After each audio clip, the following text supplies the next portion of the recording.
Hoje nós vamos falar sobre a filosofia, que é a introdução à filosofia, os fundamentos filosóficos. No Rio Grande do Sul, a Universidade Federal do Rio Grande do Sul tem uma cátedra chamada Filosofia Clínica, que é a cura pelo pensamento. A cura pelo pensamento. Como a filosofia é a base de todo o conhecimento no Ocidente, física, química, biologia, política, direito, teologia, sociologia, psicologia. Então, essas ciências todas são filhas da filosofia. Então, uma comunidade científica decidiu trabalhar um projeto e daí surgiu a filosofia clínica. Vocês podem até estudar depois isso aí, Associação Nacional de Filosofia Clínica, ou seja, o filósofo como analista. Então, o filósofo é também um analista. Então, eles têm um curso de formação e pós-graduação em filosofia clínica. A teologia também, vocês que estudaram teologia, a teologia também é clínica. A teologia também é clínica.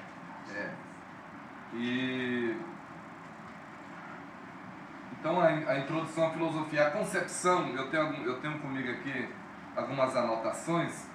Nós vamos até ler alguns parágrafos. Eu vou usar aqui de um método. Eu tive um dos meus professores, Rotilde Cassiano. Cassiano foi professor 25 anos de grego, latim e língua portuguesa no UniCeub, que é um centro universitário de Brasília, e também foi professor na Católica, na época em que estudei filosofia, concluí em 92. Então, ele gostava muito, assim, a gente ler os textos filosóficos. Então, vamos ler os parágrafos e vamos tirar as dúvidas, já que nós estamos aqui num grupo de estudo, certo? Então, nós vamos fazer algumas leituras e vamos tirar as dúvidas. Mas é interessante observar o seguinte, o que é filosofia, o que é mitologia, o que é filosofia, o que é ciência e o que é religião. Vamos separar as coisas, certo? Então, primeiro, mitologia. Se observarmos, se estudarmos todos os estudos sobre mitologia, não apenas a mitologia da Mesopotâmia, mas a mitologia greco-romana, todas as mitologias, nós vamos perceber que existe um fio condutor, que é a base de todo o pensamento mitológico. É como se uma verdade fosse dita em todas as culturas e civilizações e povos, grupos étnicos, mas dentro de uma visão diversificada, mas ao mesmo tempo essa visão diversificada ela converge para uma verdade universal, ou seja, para uma concepção universal de existência, de sentido da existência. E isso é o que nós chamamos de mito. Então, o mito é uma narração. Então, nos mitos, geralmente os mitos trabalham as origens dos céus ou do universo, do homem e dos deuses. Então, nós temos, por exemplo, se nós vamos trabalhar na mitologia, nós trabalhamos a origem do universo, é chamado de cosmogonia. Cosmogonia é o que trabalha, todos os mitos. Então, todos os mitos, até os Carajá, todos os mitos e todas as civilizações têm seus mitos sobre a origem do universo. Isso também, os mitos africanos, existem também os mitos africanos. Então, todos os povos, até os hebreus, os hebreus, depois os israelitas, depois os judeus, ele também tem seus mitos, e nós vamos perceber isso, inclusive, nas escrituras hebraicas, de Gênesis 1, 2 e 3, que é também uma narrativa mitológica, Então, nós temos a cosmogonia, e a cosmogonia é exatamente o mito da origem do universo, da origem de todas as coisas. Isso não percebemos apenas nos mitos ocidentais, mas nos mitos orientais também. Quando você lê o Mahabharata, quando você lê o Rig Veda, você lê as escrituras védicas, os textos do hinduísmo, do xamanismo, do shintoísmo, do budismo, de todas as religiões, da Índia, da China, de todos os povos nórdicos também têm suas concepções mitológicas. E a segunda área da mitologia é a teogonia. A teogonia vai falar sobre os deuses, as divindades, os deuses, as divindades. É interessante que quando a gente lê, por exemplo, aqui eu vou ler um texto aqui na Bíblia, para vocês terem uma ideia. Estão falando sobre a teogonia, diz assim: no princípio criou Deus os céus e a terra, era a terra sem forma e vazia, trevas cobriam a face do abismo, e o Espírito de Deus se movia sobre as águas. Então esse abismo, vocês vão encontrar essa concepção na mitologia sumeriana.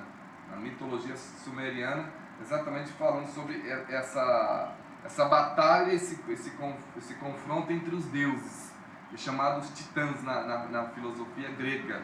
Vocês vão perceber, até a Hollywood, né, a indústria cinematográfica está investindo muito nesses filmes mitológicos. Então vocês vão perceber então a teogonia, que é diferente de teologia. A teologia já é uma concepção teórica da divindade a partir dos textos hebraicos e cristãos, com base na metafísica aristotélica e na lógica aristotélica também. E já é diferente, claro, também os pressupostos filosóficos de Platão. Mas vocês vão perceber que na teogonia é diferente, porque são deuses, são divindades que estão lutando, que estão guerreando, etc. Então, todas as mitologias também tratam dessas batalhas de seres divinos ou de super-heróis. E a terceira etapa da mitologia é a antropogonia, né, que vai falar sobre o homem. Então nós temos a teoria do universo, a teoria da divindade e uma teoria da humanidade também. Então a mitologia vai trabalhar exatamente. Quando nós falamos em filosofia, por que a filosofia surge na Grécia? Por que a filosofia não surge na África? Porque a filosofia não surge, ela surge exatamente na Grécia, ou seja, na Jônia, né, que hoje seria a Turquia, mas naquela época era considerado todo o mundo grego. Porque é chamado de o milagre grego. Então a filosofia é conhecida como milagre grego, porque até então, até os pré-socráticos, toda a concepção do universo, a concepção dos deuses, a concepção da existência, a concepção de todas as coisas, a base era a mitologia. Não existia uma outra forma, ou seja, a linguagem, uma outra maneira para explicar as coisas. Então tudo era explicado à luz da mitologia, ou seja, com base na cosmogonia ou teogonia, ou seja, os deuses e a origem do universo. Então tudo tinha uma explicação. E é isso que Freud vai trabalhar depois, quando ele concebe e formula a teoria psicanalítica. Ele vai trabalhar o complexo de Édipo, que é também um modelo mitológico. Ele vai trabalhar. Então a psicanálise surge a partir de um modelo mitológico, é que vai surgir a teoria do inconsciente. Então veja que esse milagre grego, porque até então tudo era explicado mitologicamente, não existia uma formulação, um pensamento, uma racionalização, uma racionalidade, uma episteme, uma ciência, uma razão, uma lógica que pudesse explicar. Então eles explicavam todos os fenômenos da natureza a partir de concepções mitológicas. E os pré-socráticos, eles tinham, por exemplo, os textos de Homero, de Orfeu, Hesíodo. Então esses textos todos eles vão romper com toda essa literatura mitológica, com toda essa visão mitológica. Não que eles vão descartar, mas eles agora vão explicar o mundo a partir da razão e não mais a partir do tratado mitológico. Então surge o que os pré-socráticos. Então a filosofia, que quer dizer amor à sabedoria, e sabedoria vem de sapere, que quer dizer degustação, não é? Gosto, sabor. Por isso que a filosofia ela começa na cozinha, né?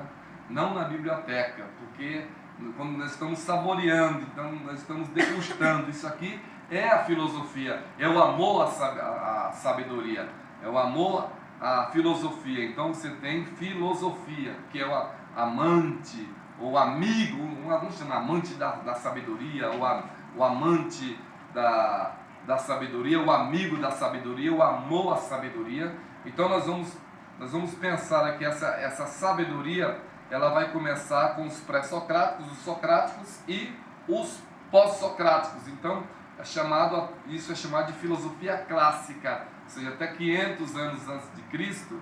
Então é chamado de filosofia clássica. E essa academia ela vai até Plotino, que é um neoplatônico, certo?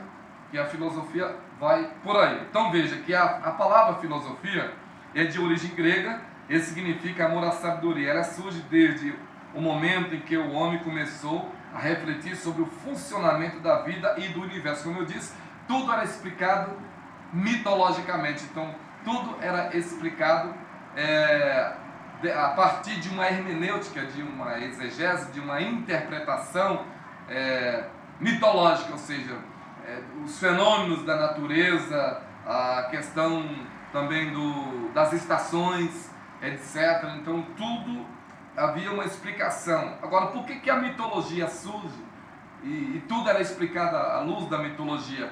Naquela época não havia, antes da filosofia, por exemplo, o que nós chamamos hoje de razão, ou de episteme, de ciência. Então tudo era explicado à luz da mitologia. Não quer dizer que mitologia é uma inverdade. Veja que acho que a TV a Rede Globo tem um programa chamado Verdade ou Mito, né?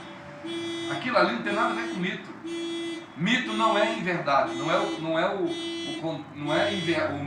é inverdade. O mito é uma narrativa de um fundamento, é a narrativa de uma verdade que não poderia ser dita a não ser à luz da mitologia, ou seja, da figura, ou do simbólico, da figura, do simbólico, certo? Que nós chamamos com essas linguagens todas, esse cenário todo. Então não havia uma explicação, não tinha como explicar, porque não havia linguagem, não havia filosofia, não havia ciência. Então a única explicação, a única linguagem, a única visão de mundo era a mitologia. Então quando nós na academia estamos estudando, e eu também sigo essa teoria do Eric Van Däniken que ele também vai nessa visão, os historiadores todos, e os sociólogos e antropólogos, como David Strauss, todos eles vão dizer o seguinte, que a mitologia nunca aconteceu, é apenas uma visão de mundo, uma visão simbólica, mas que por trás dessa visão simbólica você não tem uma verdade, você não tem um fundamento histórico, e isso não é a verdade. Então, na verdade, o que acontece é que toda a informação sobre a origem do universo, sobre a origem da vida, a origem do mundo, de todas as coisas, essas informações se perderam. Então o que restou, simplesmente, eles contaram a partir da mitologia. É como vocês têm, por exemplo, a caixa de Pandora, vocês já perceberam? Por exemplo, João e o pé de feijão. Isso é um mito infantil já moderno, digamos. Então, se você analisar João e o pé de feijão e o jardim do Éden, com Adão, Eva, a serpente e a árvore, é a mesma coisa. Só que a árvore lá é o quê? Você tem ali um pé de feijão e depois você tem os ovos ali, aquela riqueza toda, e que quando o João ele consegue retirar de lá essa galinha de ovos de ouro, digamos, você pode perceber que a harmonia desaparece. Então todas as mitologias vão dizer a mesma coisa aqui dos Carajá, né, a nação Carajá. Eles têm um mito dizendo o seguinte, que quando o Criador os criou, eles viviam nas águas do Araguaia, eles moravam dentro das águas do Araguaia, é como um peixe, eles moravam lá.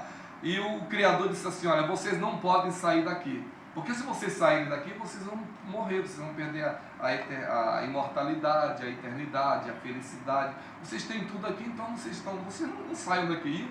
E o mito Carajá conta o seguinte, que um carajá afoito decidiu sair. Não, por que não podemos sair? Nós vamos ficar eternamente aqui nas águas do Araguaia? Não, vamos subir, vamos até a superfície e vamos ver o que existe depois das águas.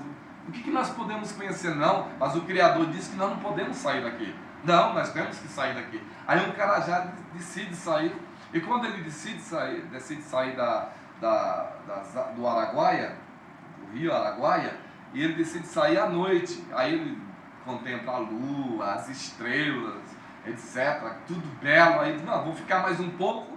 E aí depois aí tudo fica de dia, o canto dos passarinhos, né, o barulho das águas, etc. Ele fica encantado com aquela beleza. Aí ele volta e conta aos seus irmãos: olha, eu conheci um mundo muito melhor do que o nosso. Vamos para lá. Aí o grupo ficou dividido. E o grupo ficou dividido: não, mas não podemos, porque o Criador disse que nós temos que ficar aqui. E esse grupo que decide sair estão lá até hoje, que são os índios Carajá, né? Eles estão lá, estão felizes, moram até hoje às margens do Araguaia, mas é o mito que eles têm sobre o problema do mal, certo? Uma questão ética. Então veja que o rio Araguaia é como se fosse a árvore do conhecimento do bem e do mal. O Criador é como se fosse o Deus de Israel. E os índios ali é como se fosse, coletivamente falando, Adão e Eva. Então veja que todos os povos têm os seus mitos. E os filósofos vão romper com essa concepção de mundo. Eles vão explicar agora tudo à luz da razão, da filosofia e do pensamento. E nós temos primeiramente os pré-socráticos. Veja aqui, então, em primeiro lugar, filosofia é uma palavra grega formada por filiamor e sofia. Os historiadores da filosofia dizem que o primeiro filósofo foi Tales de Mileto. Ele é considerado o primeiro filósofo, certo? Isso coloca a origem da filosofia no final do século VII a.C., no início do século VI a.C. Sua indagação era a respeito da origem e ordem do universo, porque Tales ele concebe a filosofia a partir, ele concebe a concepção do mundo, de todas as coisas, a partir da razão. Então ele percebe que ele poderia explicar todas as coisas a partir da razão e não mais a partir dos mitos. Não mais a partir do mitos. Como hoje, por exemplo, nós temos o conhecimento científico, já estamos aí em nanotecnologia, já estamos em neurociência e as coisas vão avançando. Veja que do século XIX para cá, com o pós-iluminismo, as duas últimas grandes guerras mundiais, a pós-modernidade na década de 50, veja que a razão hoje já não explica tudo. Então, hoje nós estamos vivendo o que eles chamam de relativismo epistemológico, científico ou teórico, que existem outros viés, outras vertentes, outros caminhos, outras formas pelas quais nós podemos também explicar o mundo. Veja, por exemplo, o avanço da física quântica, porque a física clássica, a física teórica vai trabalhar com energia e matéria. Então a física quântica já tem um terceiro, que é a informação, porque tudo é informação. Então se hoje eu tenho aqui um celular, por que esse celular não surgiu há 30 anos, há 40 anos? Porque nós não tínhamos a informação. Então tudo é informação. Na concepção pitagórica, né, tudo é número. Então tudo é número. Nós não temos a informação do celular que vai surgir daqui a 30 anos. Mas esse celular já existe, a informação existe. Nós não temos acesso a essa informação. Então a física quântica ela vai trabalhar com a teoria das probabilidades, e não mais aquele mundo mecânico, sistemático, matemático, linear. Vai romper com essas estruturas todas. Vocês podem ler uma obra do Kafka, que é um dos grandes teóricos da física quântica, e do Dr. Amit também, que inclusive tem um programa, uma entrevista na Band News, Roda Viva, que esse cientista, Dr. Amit, que é indiano, é PhD em física quântica, ele deu uma entrevista para vários intelectuais do Brasil, inclusive um doutor em filosofia da USP, que inclusive quando ele faz uma pergunta ao Dr. Amit sobre essas questões todas de filosofia e de mitologia e física quântica, etc., e o doutor, permita-me dar essa aula, talvez você perdeu, falando do PhD da USP, talvez o senhor perdeu essa aula, não assistiu essa aula, mas eu vou te explicar aqui o que é a filosofia, o que é a ciência e o que é a física quântica, entendeu? Porque o cara não soube nem formular a pergunta, então ele nunca teria uma resposta, porque se ele não tem pergunta, ele não tem resposta. Aí o doutor Lamite acabou formulando a pergunta e dando a resposta, né? É como Jesus Cristo, quando os fariseus perguntavam a Jesus ele não respondia, ele fazia uma outra pergunta, e se eles respondessem, a resposta da segunda pergunta seria a resposta tanto da primeira quanto da segunda, na segunda pergunta de Jesus. Então ele respondia perguntando, e a resposta dele seria a resposta das duas perguntas ao mesmo tempo, e deixaria uma terceira pergunta e sem resposta, né? Então geralmente é assim que ele trabalhava. Isso é chamado de maiêutica, vocês podem anotar, que é um método de Sócrates, chamado de maiêutica, certo? Então veja que o nome dado para esse conhecimento era o que? A cosmologia. Eu disse sobre a cosmogonia, não falei sobre a cosmogonia, só que Tales de Mileto ele vai trabalhar o que? A cosmogonia. Ele não quer mais uma explicação do mundo, explicação do cosmos, do universo, a partir de uma concepção mitológica. Ele quer uma explicação racional. Ele quer saber como funciona o mundo, como é o mundo. Ele não quer apenas uma hipótese, ou seja, uma concepção mitológica. Ele quer uma concepção racional, lógica. Ele quer saber como funciona o mundo. Então ele é considerado um dos primeiros filósofos, um dos primeiros cientistas e cosmólogos, porque ele vai dar as suas primeiras concepções sobre o mundo. Então, outra palavra grega, então cosmos significa mundo ordenado e organizado. Por isso que nós temos a lógica e o caos. São duas coisas que o psicanalista, o filósofo deve conhecer. A teoria do caos e a teoria da lógica. São duas coisas. Lógica e caos. Lógica e caos. Então vocês vão perceber isso logo no livro do Gênesis. Quando vocês percebem, por exemplo, a cosmogonia e a teogonia, você tem entre a cosmogonia e a teogonia, você tem o caos. Aí depois você tem a formação ou a criação de todas as coisas. Que a grande entre mais de 20 teorias científicas sobre a origem do universo, nós temos uma que é a mais aceita, que é a teoria do Big. Então é a mais aceita, ou seja, 15 bilhões de anos-luzes, etc.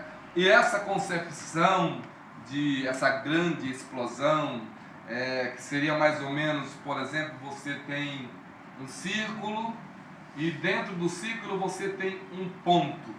Então esse ponto é a origem de todas as coisas.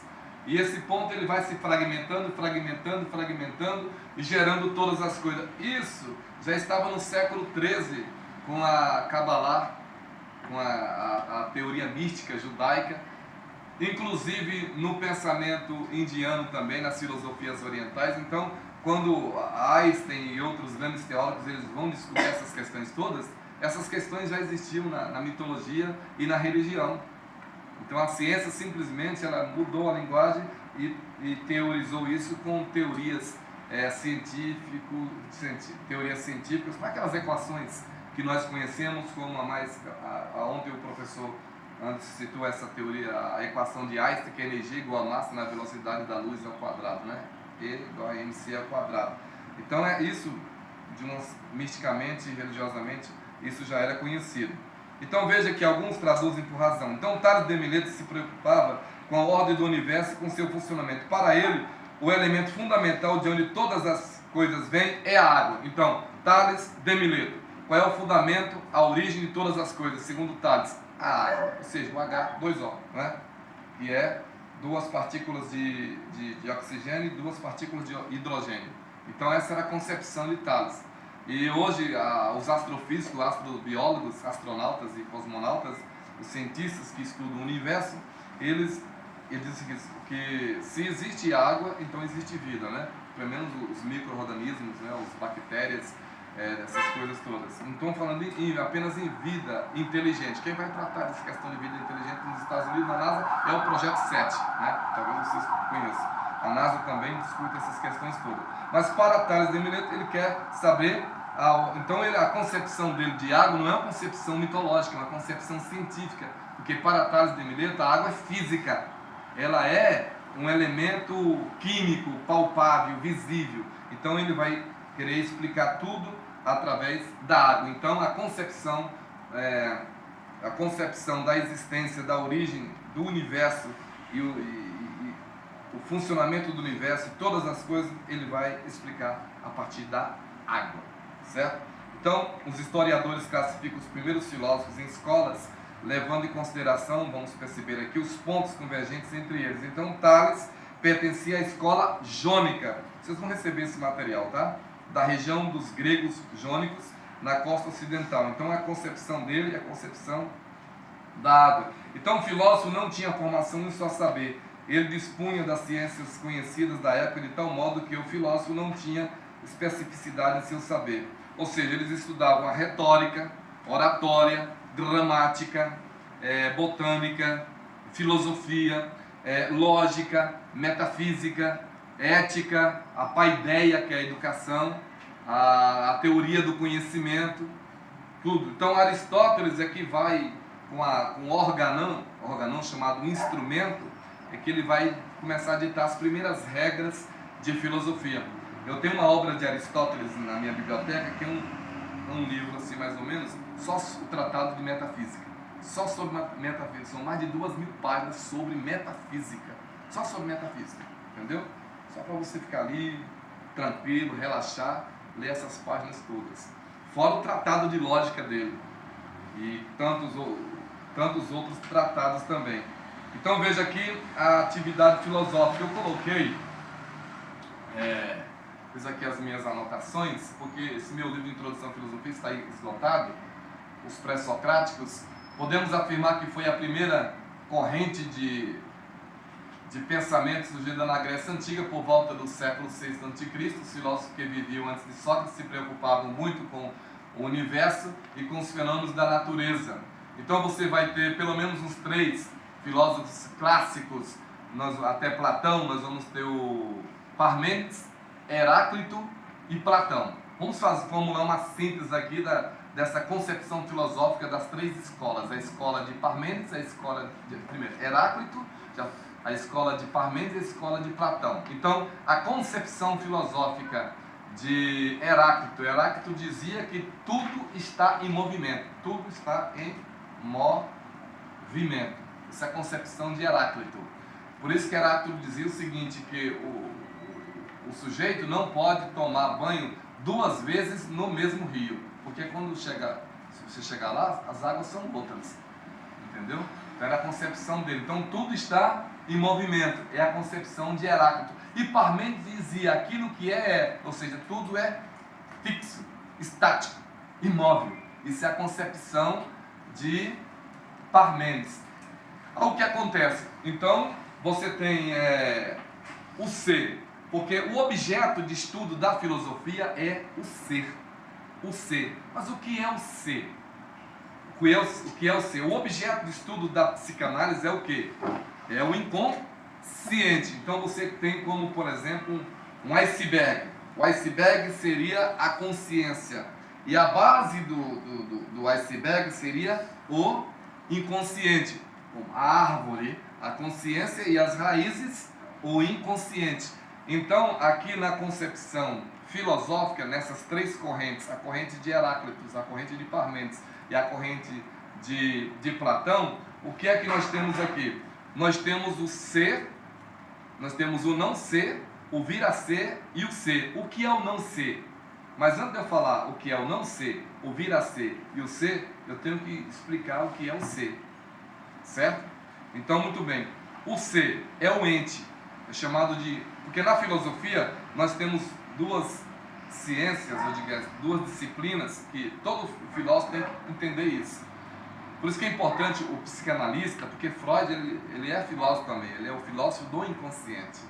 Filósofo do inconsciente. Freud estudou muito filosofia, antropologia, mitologia, tudo isso. Eu estive na última casa que morou em Londres, lá não pode fotografar, mas lá tem muitos objetos, muitas coisas, né? Freud gostava muito de esculturas, esses objetos assim, trabalhados, né?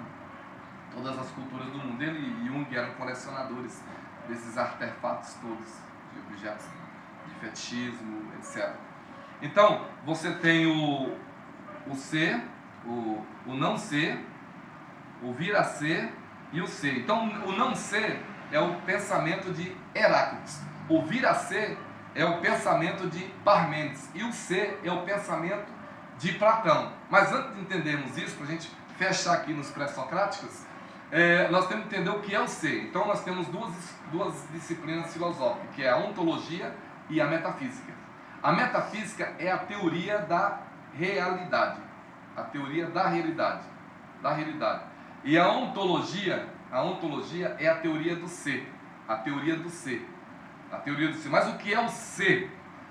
Quando estudamos o ser na filosofia, o ser é a coisa em si. O ser é a coisa em si. No português brasileiro não tem o verbo coisificar, mas em Portugal existe. Coisificar. Já ouviu alguém falar? Vamos coisificar. Então a coisa. Então coisificar. Então é o ser. Esse ser aqui é o que nós, para entendermos o ser, porque o ser é a coisa em si. O ser é a coisa em si. Nós temos, por exemplo, o pensamento. Nós temos o pensamento. Para entendermos o ser, nós temos que entender o pensamento. E o pensamento é matemático. Mas antes do pensamento, nós temos o ser. Então o ser é a coisa em si. O que é que nós vamos perceber? Nós temos a concepção do ser em Platão e a concepção do ser em Aristóteles. A concepção do ser em Platão, ele chama isso de teoria das ideias. Teoria das ideias. Então Platão fala sobre as ideias, ou seja, ele diz o seguinte, nos textos platônicos, que tudo que existe é cópia. Tudo que existe é cópia. Você é cópia, eu sou cópia, tudo na concepção platônica, tudo é cópia. Por quê? Porque é cópia, isso aqui é apenas cópia da ideia. Ele chama isso de realidade. Mas a idealidade, ela está no andar superior. A idealidade é transcendental. A idealidade é metafísica, é idealista, é espiritual. Mas a realidade, ela é concreta, ela é física, ela é factual. Ela é factual. Então Platão falava sobre as cópias, ou seja, então tudo é cópia, chamado de idealismo. Depois aqui Aristóteles vai trabalhar isso em duas concepções, de ato e potência. Você tem ato e você tem potência, certo? Então ele vai trabalhar em ato e potência.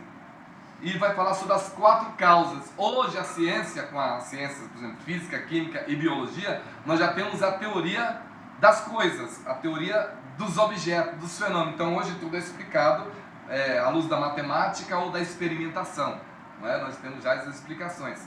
Então, quando nós falamos que o ser é o objeto de estudo da filosofia, a gente tem que saber o que é o ser. Então o ser é a coisa em si. E para a gente compreender o ser, são necessárias pelo menos três coisas: a espacialidade, a materialidade e a existencialidade. Materialidade, espacialidade e a existencialidade. São chamados princípios categóricos aristotélicos. Esses princípios categóricos são os 10 princípios categóricos, são os mesmos princípios que regem a gramática, são os mesmos baseados nos princípios categóricos de Aristóteles. Por exemplo, o que é, o que, como, porquê, quando, para quê. Então essas questões, essas perguntas todas estão baseadas nos princípios categóricos. Aí nós temos o ser, que é o objeto da filosofia. Então o ser é a coisa em si. Ou seja, então você tem a ontologia. Então a ontologia é a teoria do ser.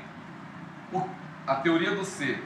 E a metafísica é a teoria da realidade. É a teoria da realidade, que é o estudo do ser enquanto ser. Então veja que metafísica é o estudo do ser enquanto ser. Por que o estudo do ser enquanto ser? Porque para a filosofia o nada não existe. Mas por que o nada não existe? O nada não existe porque o nada não pode ser nomeado. Porque o nada é a negação do ser. Aquilo que não é, não pode ser porque não tem identidade. Se não tem identidade, ele não pode ser nomeado. Então nada para a filosofia é a inexistência. O nada para a filosofia não existe. Porque para a filosofia tudo que existe tem que estar para fora. Então existir é ser jogado. Por exemplo, esse copo aqui, eu tenho água aqui dentro. Por enquanto, aqui ó, nessas imediações, a água não existe, mas a água está aqui. Então você veja que a metafísica é o estudo do ser enquanto ser, mas aqui nós não, a ontologia é a teoria do ser. Nós não temos água aqui, então a água aqui não existe. Então a concepção de existência, filosoficamente falando, só é possível quando ela é externa, quando ela não é uma questão de subjetividade, mas de objetividade, de ser externo, ou seja, então existir é para fora, entendeu? É você abrir a porta, você abre a cortina, aí você tem o universo. Então esse universo é chamado de existência, de manifestação. Então o imanifestado é o nada, porque o nada não existe, ele nunca vai se manifestar. Então você tem aqui a água dentro do copo. Quando eu coloco essa água fora do copo, então isso é chamado de existência. Então existência é tudo aquilo que é externo, é tudo aquilo que é visível, é tudo aquilo que é percebido e concebido.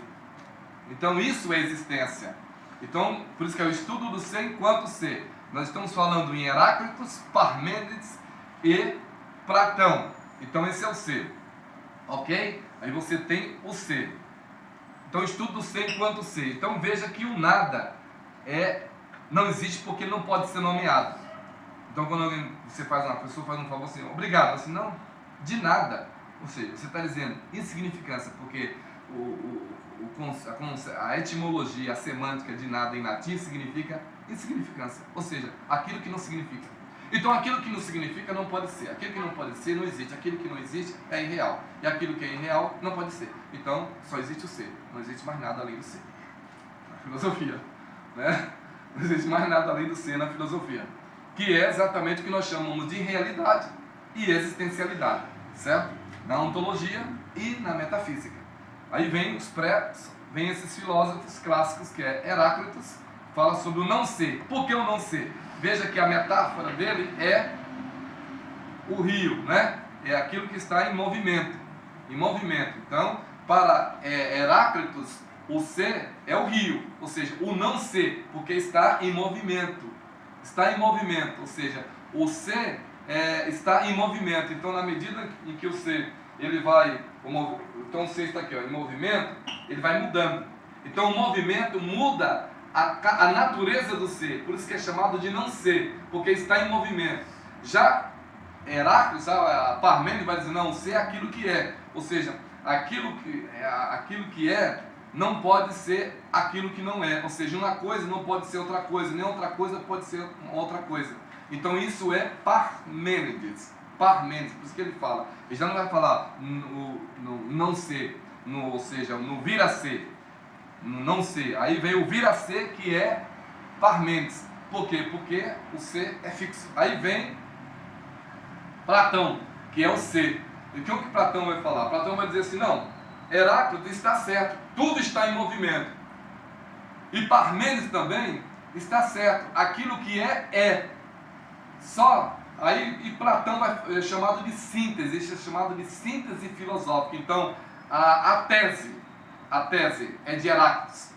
A tese é de Heráclitos, ou seja, tudo está em movimento. A antítese é de Parmênides. Ou seja, aquilo que é aquilo que permanece. Mas a síntese é de Platão, ou seja, é o ser. Então ele vai falar assim, não é, está sendo, mas vai ser. Então é o ser. Então essa é a concepção platônica de ser. E com isso ele vai formar a teoria das ideias. Aí ele vai falar ele vai trabalhar essa ontologia e a metafísica, e ele é o primeiro que vai trabalhar a lógica e a dialética também, porque isso é um processo dialético. Certo? É um processo dialético, porque a dialética trabalha com a contradição, ela trabalha com os contrários. Isso é a dialética, chamado dialética. E depois vem Aristóteles, né? Aristóteles com a lógica e com a metafísica. Então veja que a atividade filosófica acompanha o ser humano na trajetória do desenvolvimento do seu saber. Mas são necessárias pelo menos duas coisas: indagação e reflexão. Então a filosofia vai trabalhar com indagação e reflexão. Isso também é trabalhado na clínica psicanalítica. Você trabalha com a indagação e trabalha também com a reflexão, certo? Então é uma atividade filosófica, é indagação, ou seja, é o porquê, é a pergunta, chamado de questão, é a questão, é a pergunta, é a indagação e a reflexão. Essa reflexão aqui é você pensar sobre o pensamento. É pensar sobre o pensamento. O que é pensar sobre o pensamento?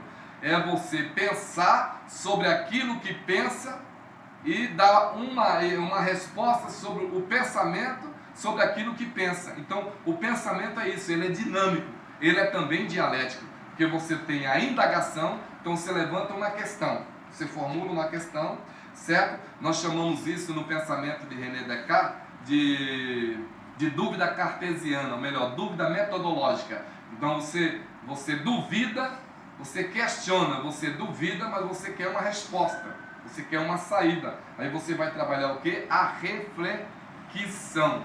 A reflexão. Por isso que teoria em grego significa contemplação. Então o filósofo trabalha com a indagação, com a reflexão e com a contemplação. Com a contemplação. Ok. Então a atitude filosófica de indagação faz parte de qualquer ciência que pretenda investigar determinada realidade. Então a indagação é uma postura científica, é também, claro, primeiramente uma postura filosófica. E a reflexão movimenta-se em torno de 3 conjuntos de perguntas ou questões. Por que pensamos o que pensamos? Dizemos o que dizemos e fazemos o que fazemos. É possível viver sem pensar? É possível viver sem o pensamento? Será que podemos viver sem o pensamento? Não podemos, né? Viver sem o pensamento.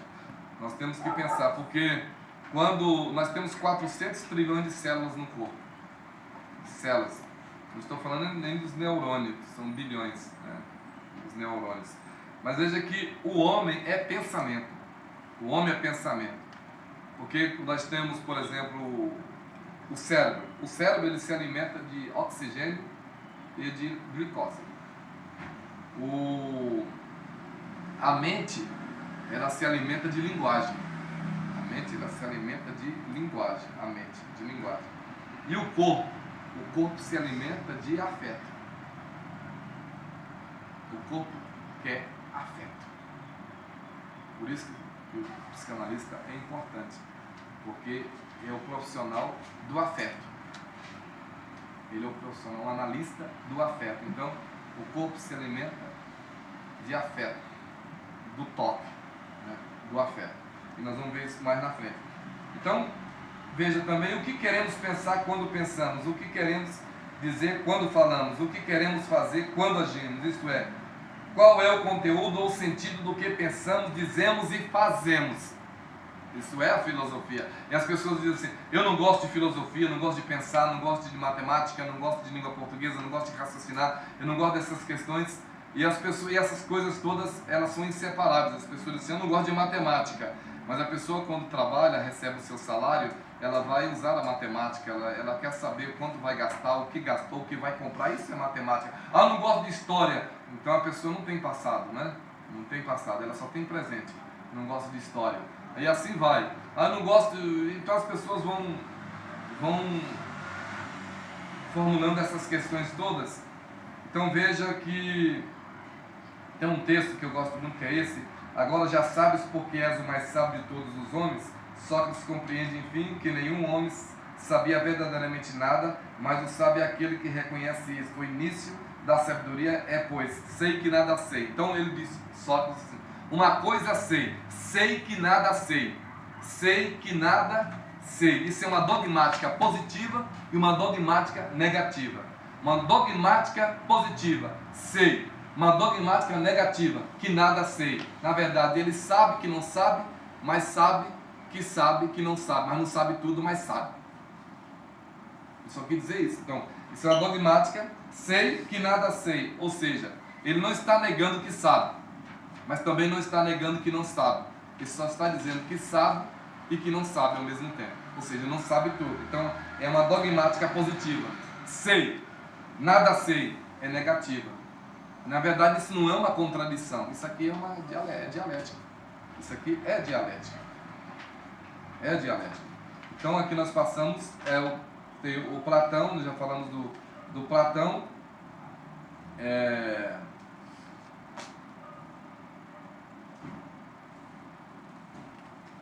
A República, vocês leem a República de Platão. Nós temos uma outra questão também. Vocês podem ler também sobre Aristóteles. Nós vamos fechar aqui com Aristóteles, essa primeira aula, que é o sistemático final do século IV ao final do século III a.C. A principal figura desse período é Aristóteles. Seu desafio era transformar a experiência em saber, porque tanto a ciência quanto a filosofia e até a religião no Ocidente, a base ainda é a base platônica aristotélica. Certo? A nossa visão de mundo. Então, o seu desafio era transformar a experiência em saber. A filosofia não é um saber específico sobre algum assunto, mas uma forma de conhecer todas as coisas. É um questionamento. Então, a filosofia é um questionamento. Ela não é uma ciência, ela é um questionamento. Hoje, o que os ingleses, por exemplo, a filosofia anglo-saxônica, ela trabalha a filosofia da linguagem. Os filósofos já, por exemplo, da Alemanha, eles vão trabalhar a filosofia da existência. São chamados existencialistas, não sei se vocês já citaram sobre os existencialistas, como, por exemplo, Alberto Camus, Sartre, Heidegger. Então, esses filósofos são chamados filósofos existencialistas. É importante, mas o pai deles todos é Agostinho e depois o Søren Kierkegaard, que é o grande filósofo dinamarquês do século XIX, certo? E ele dizia o seguinte: a verdade é subjetividade. A verdade é subjetividade. Interessante que ele construiu todo o seu edifício filosófico com base nos textos referentes a Abraão. Então veja aqui, só para explicar essas linhas aqui para você, em linhas gerais. Então eles vão chamar essa ciência de episteme. Episteme no hebraico, que é ciência. Episteme no hebraico. Então, em linhas gerais, Aristóteles constrói seu sistema em 3 pontos. Primeiro, observação fiel da natureza. Ele foi também professor de Alexandre o Grande. Professor, colecionador.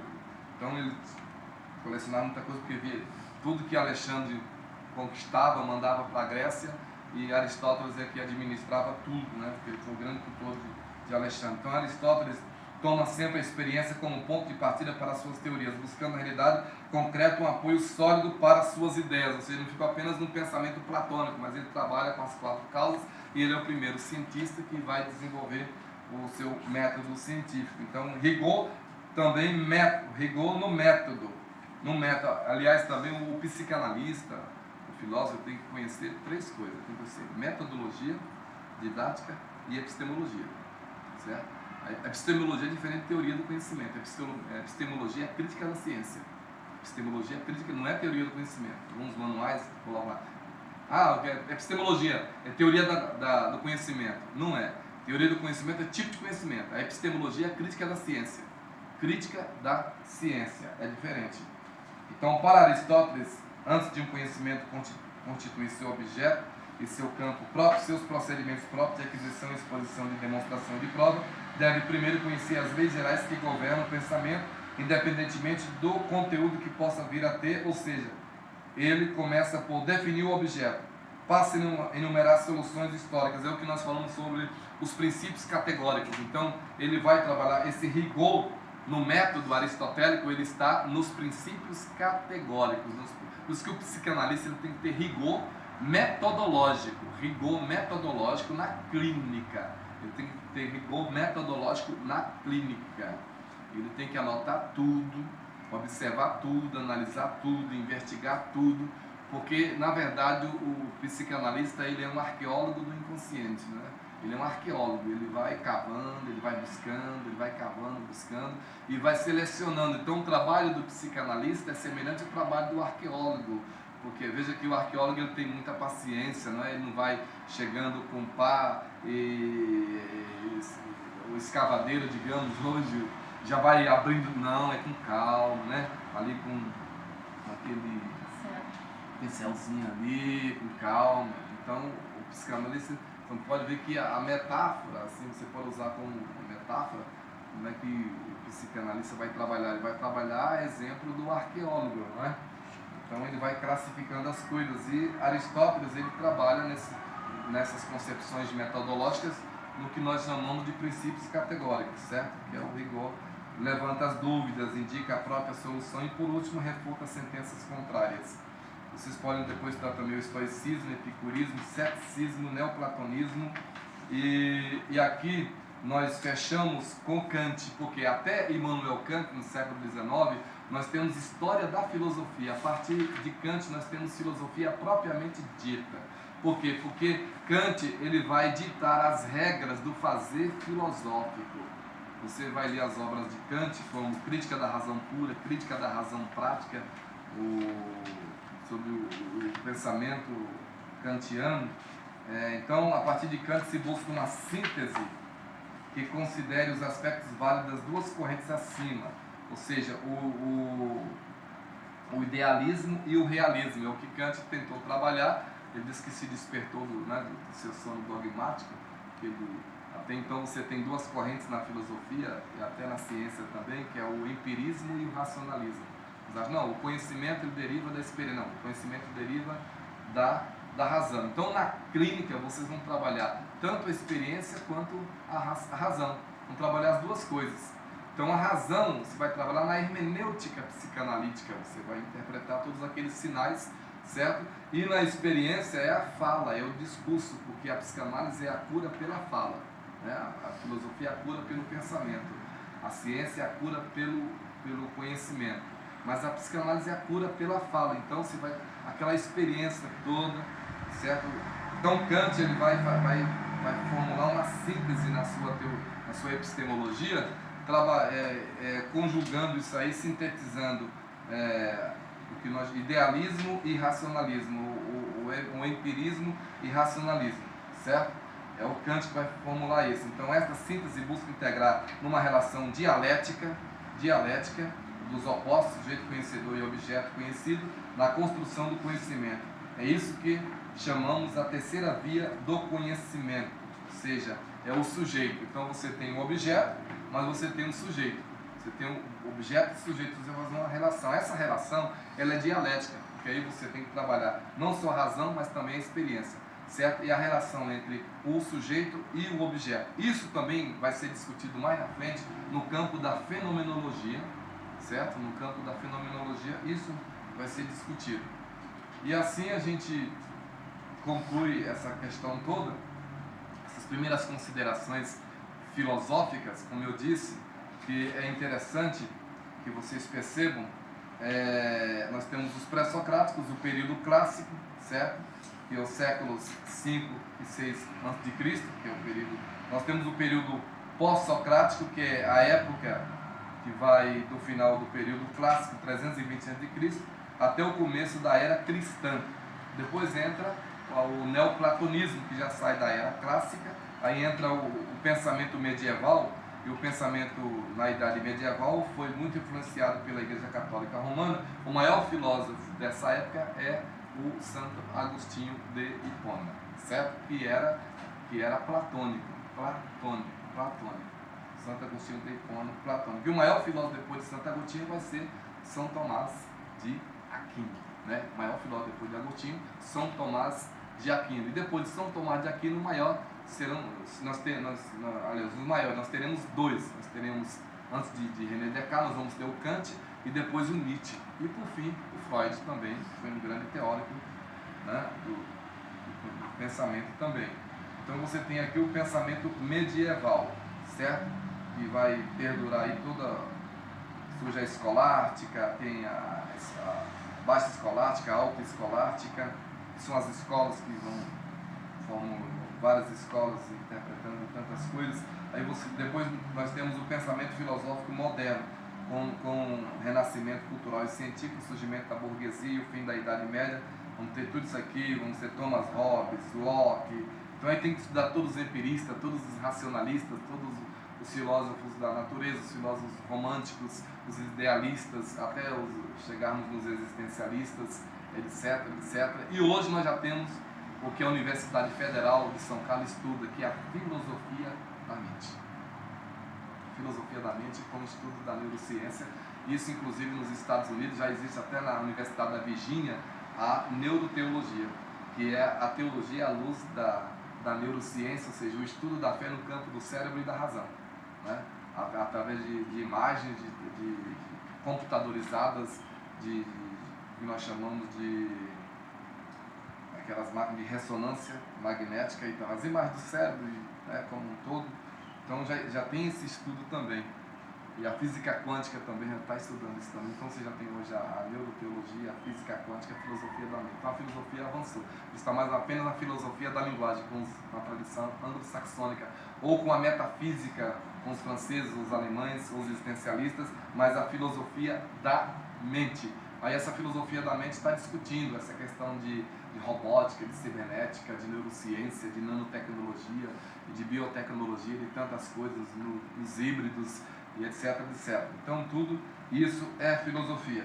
E tudo isso é base para a psicanálise, entendeu? O psicanalista tem que ter domínio dessas concepções todas filosóficas, conhecer as escolas filosóficas, desde os pré-socráticos até os filósofos contemporâneos e a filosofia latino-americana, ou a filosofia americana também, certo? Com o pragmatismo, que a filosofia americana é o pragmatismo. Então assim nós terminamos, né? Tem essas questões todas. E a época contemporânea, que é a nossa época, que é durante o século XX, várias correntes de pensamento agiram ao mesmo tempo, as releituras do marxismo e novas propostas surgem a partir de Antônio Gramsci, que é esse filósofo do PT, né? etc. Então, o René Lévy e Foucault também, e tantos outros. A antropologia ganha importância e influência no pensamento, né, do período, graças ao estudo de Levi-Strauss, também a fenomenologia de Edmundo Rousseau. Tem um livro que fala só sobre fenomenologia. A existência humana ganha importância nas reflexões de Jean-Paul Sartre, o criador do existencialismo. Então, essas correntes todas, é importante que vocês adquiram um livro, Introdução Geral à Filosofia, vocês vão perceber todas essas correntes, certo? Todas essas correntes, porque o psicanalista, ele vai precisar, sim, de todas essas concepções filosóficas, a fim de que o seu trabalho fique muito mais facilitado, né? Muito mais fácil e também relevante na clínica.